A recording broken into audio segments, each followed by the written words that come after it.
the Author to Authority podcast. If you are a solopreneur, a consultant, a speaker coach, and you're working by yourself and you are wondering how do you scale your business? So, A, first of all, you don't have to do everything. B, things get done better because you can take off the plate everything you hate doing and don't do well. And three, actually earn more money because you can spend the time doing the things that you're supposed to be doing instead of all the other things that need to be done. If you're in that situation, then I welcome you to enjoy today's episode of the Author to Authority podcast. Joining me is Jay Aigner, and he's the CEO of JDAQA, a software testing agency. He's also a father of a 5. He's a student pilot. He's an amateur astrophotographer. Now, his 5 for 5, I found this really interesting. 5 a.m. wake up, workout, stretch, meditate, and journal has been something friends, family members, and fans of his podcast called The First Customer have keyed in on as something they really appreciate. And I love that idea of the podcast, The First Customer, because he talks to founders of businesses about how they got their first customer. Welcome to the show, Jay. Thank you so much, Kim. That was a brilliant introduction. That was I'm flattered. I don't have to say anything. No, that's great. I loved it. I love it. Thank you for having me. I appreciate it. So, Jay, this is your first time on the Author to Authority podcast, and I would love for you to just take a little bit of time and just share more of your journey and how did you become the CEO of a software testing agency? Yes. So, as you mentioned, I started out doing consulting as kind of a one-man shop. I did software quality assurance. I went to school to make video games. I thought I was going to go out and make the next Grand Theft Auto or the next big video game. And then I realized that industry sucks. It's very hard. It's very cutthroat. You have to live in a couple places in the world. I mean, it's changed a little bit with COVID, but I mean, for the most part, it's California or Texas or, New York are kind of the big hubs. And I wasn't the best programmer. I went to school for programming. I got my bachelor's in computer science, but I went to school with people that named stuff after, they were really smart, really, you could tell. And I would probably equate it to, I always tell people, it's funny I'm talking to you because I always use this analogy. I say it's like being an author. Like anybody can write a book, but to really write a top 10 bestseller, there's something special about that, and being able to kind of organize your thoughts in a way that really can kind of step above the rest. So that's why I've always thought about programming. That just wasn't me. So I got bailed out. I got lucky. I got interviewed to be a tester for a games company actually up here in Philadelphia while I was in school down in Florida, and kind of leapt at the opportunity, moved up here, and the rest is history. Bounced around a bunch of different places.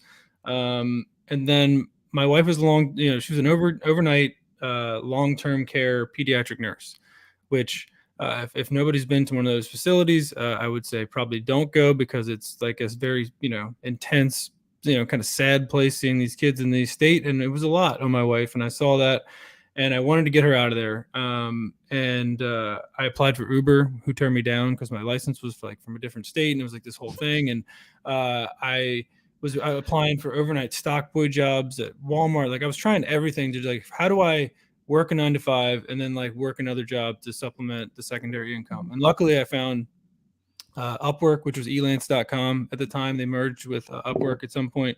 And I just started picking up gigs for consultancy, which is why I think I call myself a consulting evangelist and a delegation evangelist today, because I think everybody should consult. Everybody's experience that they've had at some point, somebody will pay you for that, right? Somebody will pay you to, whether it's in restaurants or whatever. So, at one point I had 3 or 4 different jobs. I was going to the stairwell during my break, taking calls. I was doing it after work. I was doing it in the mornings. I was doing whatever. I had multiple jobs, and I had a problem saying no to money. And I figured out, hey, if I have somebody else work for me, and I pay them $25 an hour and the customers pay me $50 an hour, then I can make $25 an hour doing nothing, right? It's a crazy thought when you have that realization. And that was really it. I remember I was in this house, I was running up and down the stairs with my wife. I'm like, here's the one, I got the opportunity. They said they're fine with somebody else doing the work instead of me. I've got a guy that'll do it. Um, and that first employee actually is still working with me today. He's a guy I worked with for 15 years, across my career, and he's still one of my oldest tenured employees at JDAQA. And just kind of started to build the business out from there, and started with one other employee, and now we have 60 people and 3 teams, one in the United States, one co-located team in Mexico, and an organic team that I've built in the Philippines. So we've got a pretty strong organization now, and it all started with just that. I almost hate to say the hustle mentality because it's been bastardized a bit, but that's what it was. It was trying to make more money by having the same amount of hours in the day, and kind of grew it to what it is today. Oh, I think there is a misconception around the word hustle. It's got a bad connotation to it. But as an entrepreneur, how else are you going to grow your business unless you go out there and you get sales? Unless you buy a pre-established business that has a marketing and a sales team. Mm-hmm. If you're running this by yourself, you have no choice but to hustle. Because if you don't hustle, there ain't no money, honey. That's dead on. I love that. I love that phrase. And that was one of the biggest things I had to accept. I remember sitting somewhere with a client of mine, and we were at a bar somewhere, and this lady was sitting next to me, and I had like a nice, I would dress clothes on. She's like, "Oh, you must be the salesman for your company." And I'm like, "I'm not a salesman." And like, at that moment, I kind of thought like, wait a minute, like I am the salesman for my company. And once I kind of realized that and kind of digest, because nobody wants to, there's some book I was reading that said like, name the top 5 things you think of when you hear the word salesman. And it's like pest, annoying, like, pushy, like all these things. And like, everybody's afraid to be that, that version of themselves. But once somebody kind of explained it to me, like you're giving people value, you're sharing something with them that you think that can actually help them. If you are just like, knocking on doors and like trying to sell everybody everything, then yes, you're going to be annoying to people. But if you connect with people that you think could use your service, and you are confident in the service you're providing, then you're really, it's not a annoying kind of conversation. If people say no, then you go into the next one. It's the say not, hear no 9 times and the 10th is a yes, is what kind of keeps you going as a entrepreneur and a business owner that has to do sales. It's funny you say that, because one of my best clients actually wrote the book Selling from the Heart, Larry Levine, because he wanted to change how the world saw salespeople. And he wanted salespeople to be authentic and genuine, just like you said. And I think that it's so true that, one thing you said that just kind of impacted me, and it's been my story as well. When I first started learning how to sell, I was under people who were teaching, manipulation tactics, all this other kind of aggressive stuff. And it wasn't me, and I failed miserably. And I thought, okay, I guess I'm not good at sales and all this other kind of stuff. But I finally found someone that I worked with who taught me that it's okay to sell authentically. It's okay to develop relationships. It's okay to care about the people that you are selling stuff to. Right. That is allowed. Yeah. And once I was able to be me and be kind and be caring and be respectful and actually sell them something that they need, man, life got a whole lot better, because I thrived in that situation, because it was everything that I was, and I still am. I still do most of the sales right now for my business. I'm hoping that will change in the next year or so. But I really love the relationship part. Mm-hmm. And even if I ever, develop a full-scale sales team and all these other things, I think I'm still going to do some of the selling just because I love doing it. Yeah.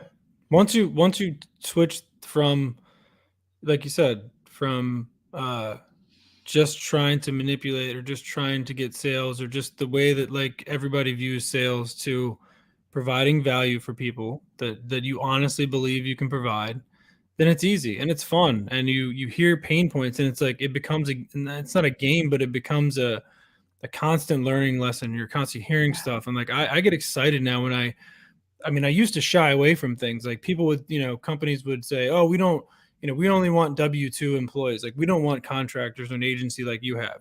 And I would go, "Okay, that's fine," and I would like walk out the door and I'd be fine. Now I love it. Now I'm like, I eat, that's, I've got my list of things in my head that I know I can go after. I've got all my pain points that I know that they're feeling with those W-2 employees versus having kind of a scalable, flexible team like we have. So you learn those things, and all those no's that you hear kind of become your ammunition later on for landing those sales, and you hear it again from the next person, and that guy goes, oh, well, that is a great point. And you kind of you build up that repertoire of confidence and points and all that stuff. So it becomes, like you said, it is fun. It's fun learning about you learn more about your business by selling than you do working at it, I think, right? And that's where a lot of the disconnect comes in the bigger companies, because the salesmen are out selling whatever stuff, and the people who are doing the work going, wait a minute, we don't even that's not even what our platform does. But if you're doing both, you kind of have the unique perspective of like being able to learn about your product, apply those lessons to your actual company, and kind of, it's a big circle. So it's fun. Yeah. And the one other thing I loved what you said was, getting no 9 times and then, waiting for that 10th. And this manager that really taught me how to sell, one of the things she taught me was to track my numbers. How many no's do I have to get a yes? Right. And when I started tracking it and I was really practicing and I was out there doing it all the time, within a very short space of time, it got to the point where it only took me 2 to 3 no's to get a yes. Mm-hmm. But even let's say it takes 10 no's or 7 no's or 15 no's, right? It depends on what you sell, how much it costs, all these different things. But if you get used to the word no and it becomes your friend, you're like, yeah, another no down. I'm closer to that yes. That yes is coming, right? Yep. And it doesn't, no's don't affect you anymore. The other thing I learned was that I'm not everybody's cup of tea and they're not mine. And to be honest, some of the people who have said no to me, I'm like, I found out later what they were really like, and I'm like, oh, I'm so glad they said no to me. I'm so glad I don't have to work with this person. Yep.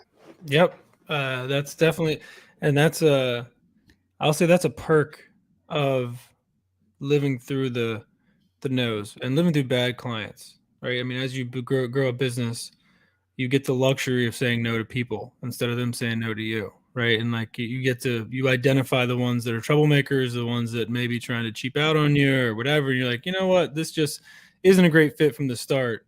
And I think you have to be in business for a little while to be able to do that. But once you kind of get that under your belt, I think that's a nice little perk of running a business. Well, one thing I found was that once I started really raising my prices, a lot of those, penny pinchers and all that, they fell off. Yep. Now, it doesn't mean I don't occasionally get a bad customer. I can't say that I don't. Just came through a situation where I'm kind of like, yeah, I think I'm done with that person. Don't think I'll be working with them again.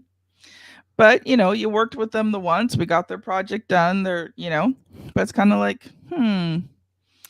yeah, was that worth the money? No. Yeah. Because you know what? Sometimes it doesn't matter how much you they pay you. If they're putting you under so much stress, it's just not worth it. Yeah. Say no. Yeah.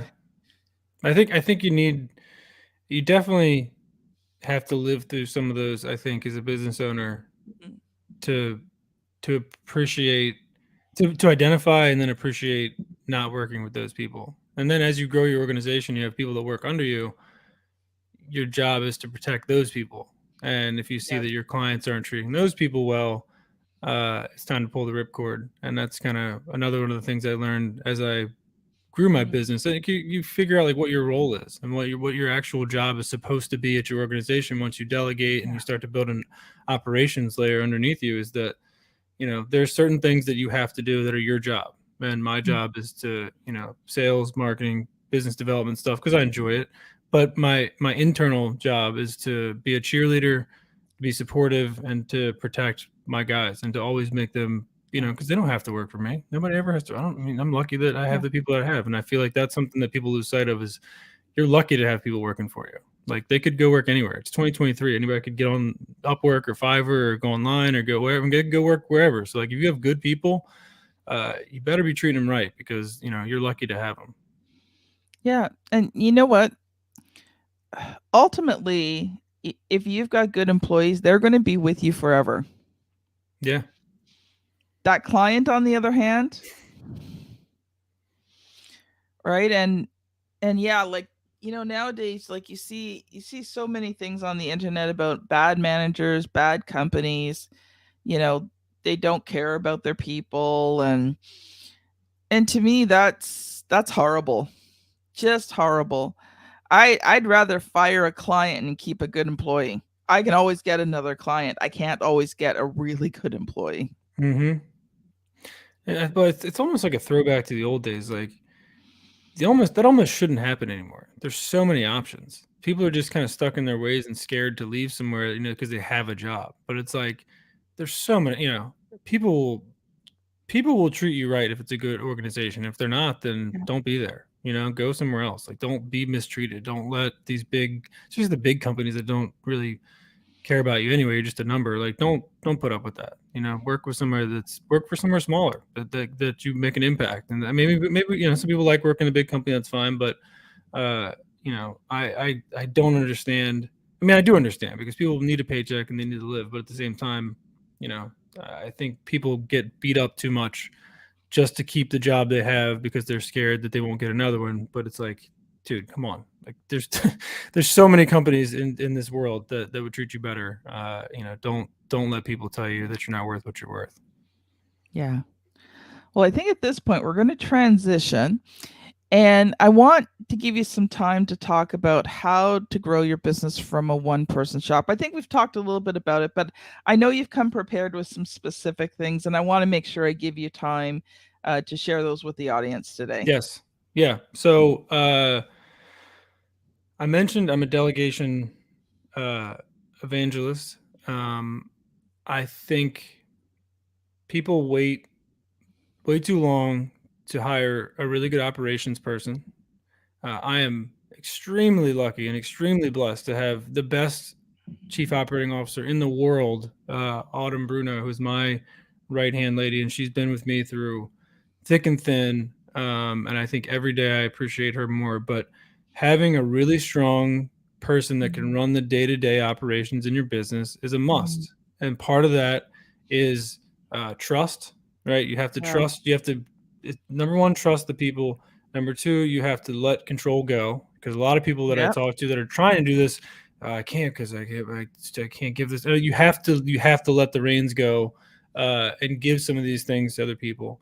Um, you have to realize that some people are better at other things than others, right? I mean, Mhm. some people are really good at operations, some people are really good at organization, some people are really good at sales, some people are really good at marketing, and like not everybody's not going to be good at everything. And I think No. um, finding the strengths in the people that you hire, hiring people on a contract basis, I think is huge as well, especially for when you're trying to grow your business from a smaller state. You don't have to hire W-2. You don't have to hire somebody for 10 to 20 hours a week. See if it works. See if it Yep. fits. Um, and delegation is by far Mhm. the most important thing you could ever do, and that's either that part of that's operations, part of that's your day to day. Make a list of the things that you Mhm. do as a business owner every single day. Make a list of what you do Yeah. every week. Make a list of what you do every month. And then what you do is you hire a virtual assistant or an executive assistant, whatever you want to do, and you start delegating tasks. You don't have to answer every email. You don't have to schedule every call. You don't have to, Yeah. do every single thing in your life, and paying the, $10 to $15 an hour for somebody offshore to do that for you. And this kind of goes back, I used to, the 4 Hour Work Week was like a book I read when I was like 20, and then I read it again when I was like 35, and I was like, all right, some of this stuff's a little far fetched. But the big piece that I drew from that was that you know, use the the pay difference in the economy around the world. I mean, it's just the cost of living is different around the world. For Mhm. here, it's a certain amount. For somewhere else, a certain amount. So you can pay somebody, $10 an hour, $5 an hour, $7 an hour, $15, whatever it is. You kind of find that range that fits. 10 hours a day or 10 hours a week, 20 hours a week of that person's time unlocks a magical Yeah. amount of time for you, right? And one of my guys I was mentoring at this Pay It Forward program for the Philly Chamber of Commerce that I'm part of, he kind of had that realization with the painter in his house. He was like, man, he's like, I was trying to paint my room, and it was like, it was all this trim I had to do. It was like taking me forever. I had to get all the stuff and blah. He's like, and then he's like, you know what? I just paid somebody like $300 to do it, and he's like, and they were done. He was like, and I saved so much time. I was off doing this other thing. I was building this product that I wanted to build. He's like, it's so crazy. It's just like, yes, like that is delegation in a nutshell. Like, take the things that are taking up your time and hand them off to somebody else. I always tell people, like, if something feels like work for me, and I know I'm in a unique position because I've built this business up over the last like decade, but if something feels like work for me at this point, I delegate it. Like, if it's not something that I'm passionate about, I'm not going to do a good job.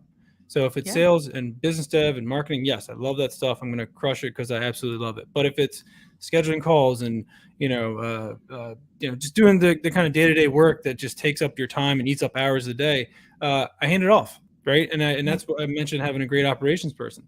My job is to land the sale. It's to find the people, land the sale, and then hand it off to my amazing onboarding team, which Autumn heads. They do a scoping call where they get all the information about the project. She's got a great list that she's built up over the years of questions to ask. Then we have a team that does the contracts. They fill out all the contract information. We double check that. We go through it together as a team, and then we send that out. So, like, if you really think about it, my only job is sales and marketing, and like maybe some biz dev stuff, right? So, to grow your business, you have to let go. You have to delegate. You have to, bring in some part-time people that are going to take the load off you. And I think that's my biggest message to anyone. And I tell everybody all the time, and I hear it all the time. They go, well, I'm not quite there yet. I'm like, well, if you're not there yet, that's your next piece. Like, you've got to get rid of the stuff that's slowing you down, because otherwise, we all have 24 hours in a day. We all have the same amount of time in a day. And if you can't spend it landing new clients, and you have to be putting out fires, or you have to be filling out contracts, you have to be doing whatever, then you're missing time to sell stuff. And even your sales window is even smaller than that. I mean, it's like 6 hours a day, like maybe you have to sell to people. So, like, if you're not out there hitting the pavement or answering, phone calls or doing whatever to people that are trying to get business from you, then you're leaving money on the table and you're slowing your growth down. So I think it's one of those problems you have to pay to get out of. You pay some upfront to get a virtual assistant, to get an operations person, and then once you do that, the world just opens up and everything slows down, and you go, wow, like, am I working enough? Like, I don't know if should I be working more, because this whole mechanism is just running. And if you can get to that point, I think life becomes fun again, and a business owner becomes fun again. And so those are my main kind of points. Is delegation is like by far the number one thing. When you talk about having to let go of control, I think that's one of the huge issues right now. Recently, well, at the time of recording, would have been a few months ago if you're listening to it now, I lost my book project manager. She had some health things going on. She needed to leave. She was valued. We left on great terms, but I had to bring in a new person. And we were having a conversation, and I basically said to her, listen, I am not looking to micromanage you. I am not, because I hate micromanaging. And I gave her the freedom to make the position her own within some boundaries. Right. Okay. Like, there were certain things. Okay. If you want to completely change how, the systems in RTI publishing, we need to have a discussion about that. But if you figure out a better way to do something and it works for you and it works for the clients, go for it. I don't care, right? Because I don't need to micromanage that.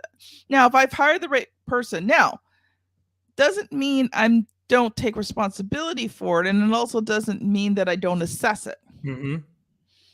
But I don't need to micromanage it. I just need to keep an eye on it and make sure that it's working. But if she finds a way of doing it that's completely different than the way I figured out how to do it, doesn't bother me at all. No. Because I'm hiring her to manage, to take care of all the book projects. I don't have time anymore to take care of the book projects and grow the business and, run the podcast and, all of these things that I need to be directly responsible for. It's my podcast. I'm not paying someone else to be the host of my podcast. It's my podcast. Right. I do the interviews. Now, I may pay people to do stuff in the background around the podcast, but doing these episodes are my responsibility. And to be honest, it's something I love doing. So I have no intention of giving it up. Uh, but I loved what you said about that delegation. And I can remember when I brought on my first person, she was actually my best friend. Now, the first person I brought on was an editor because there was a lot of things I could do and I was doing, but my editing was not good. So she was the first person I brought on. But eventually, within a year or so, she became the book project manager for RTI Publishing because she had that mindset. I mean, I was getting bogged down and bored, and it's like, I'm good at it. I just don't like it. Yep. I don't like it. But, I think one of the things that people need to realize is that, like you said earlier, and I just want to really bring out this point because people think, well, I can't afford to pay someone. Well, think about it this way. Let's say that $10 to $15 an hour range, right? And they're taking off the plate all the time consuming things that you don't do well. What if you could free up, 2 to 3 hours a day? And in that 2 to 3 hours, you could sell your product. Even if, let's say you sell your product for $1,000, let's just say. But you knew if you could have that 2 to 3 hours, you could sell $1,000 in that 2 to 3 hours. And you're worried about paying someone $10 to $15 an hour when they're freeing you up to sell $1,000. When you start thinking through the math. Now, don't get me wrong, I get it. Onboarding, especially when you're onboarding your first few employees and you have to do it yourself and you have to teach them everything and you have to show them the way you want it done and all these things. That's time consuming and sometimes it's tiring, because you feel like you're doing your job, their job, and teaching them. But once you get them in and they're moving forward, man, the freedom is beautiful. And all of a sudden, you have time to actually do the things in your business that make you money. Well, to your point, I mean, $10 an hour, and let's just say you have somebody 10 hours a week. That's 100 hours a week, right? And so for 4 hours a week, I mean, if you have for a month, that's $400 a month. If you can't land one of your products sales in a month that you say $1,000, you're still making a margin of what, 60% if you land one sale in a month while freeing up 40 hours of your time. So if you can't land one sale, in 40 hours of your time, then, perhaps you have other problems in your business if that's the case. But that's like that. The economics of that are like very straightforward. Like, and then if you multiply that out times, bigger projects and more stuff you have to do, then just it grows on itself. That's a great point. I think if you do the math, you can convince yourself pretty quickly that it's worth it. Yeah.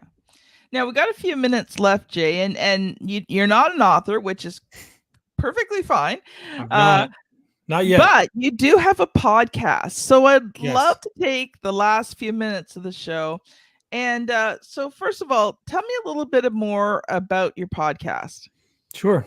So it's called The First Customer. And, as you know, I'm sure when you run a successful business, you get questions from a lot of people. And they say, how do I do that? Or how do I start? Or how do I do whatever? And I think, once you cross like 7-figure revenue for your business, like it becomes, a lot of people make that pivot. And I feel like if you make $1 to $2 million a year, there's a lot of people that can get there.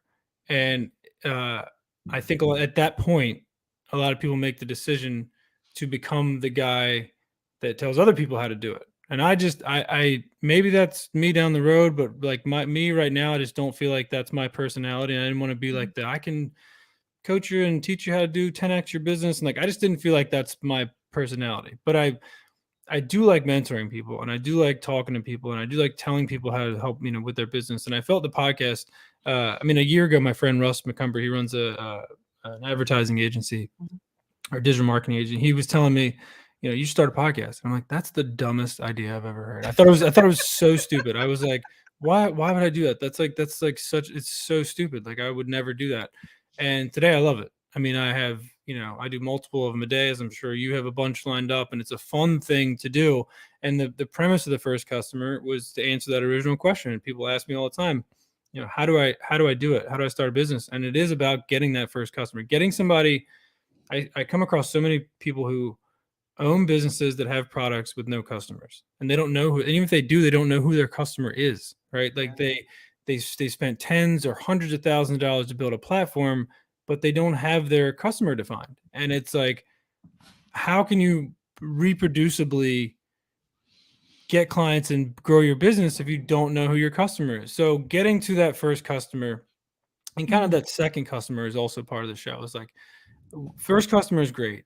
Second customer means you've built something reproducible, right? So the podcast is thought leader, business owner, founder kind of types, meant for entrepreneurs and business owners to kind of figure out, how do you get your first customer, how other people got their first customer, and how they've built kind of a mechanism to get past just that first one, right? Because the first one, like I said, you can stumble into a first customer, but really, like, establishing who you are as a business and who your customer is, I think is a big part of running successful business long term. And I think some people they run a business without ever really knowing. They're just kind of winging it, and they kind of, and that's fine.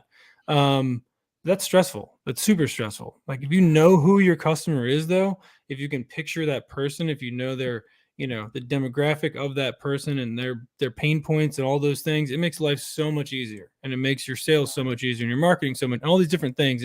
And like I said, it feeds back to your product. You go, well, maybe our product needs to be a little bit different because it's not serving the customer that is really buying from us. Like, we need to pivot and change and make sure maybe our stuff is, more offshore folks, or maybe it's more onshore folks, or maybe it's a different type of testing. Maybe it's a different, we're doing performance testing or security testing, all these different things.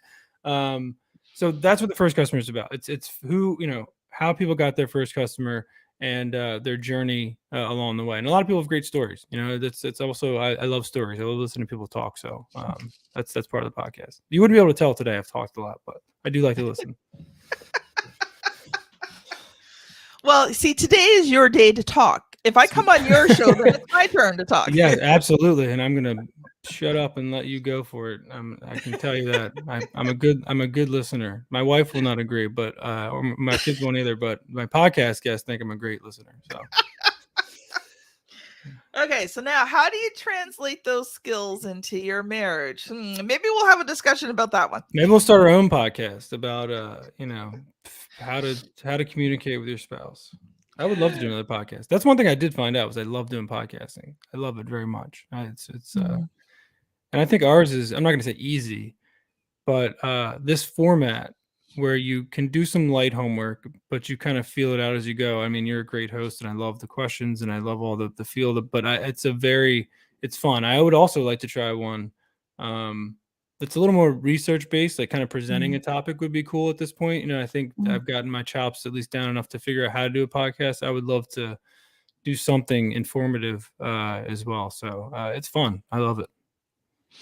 Well, you could consider, not only having guests on your show, but, maybe doing that once a month episode where it's just you, or do it as a bonus episode each month where you have that one episode where it's just you. It's something you've really researched, you can present, you can either have like a co-host with you, ask you questions. That's my preferred way.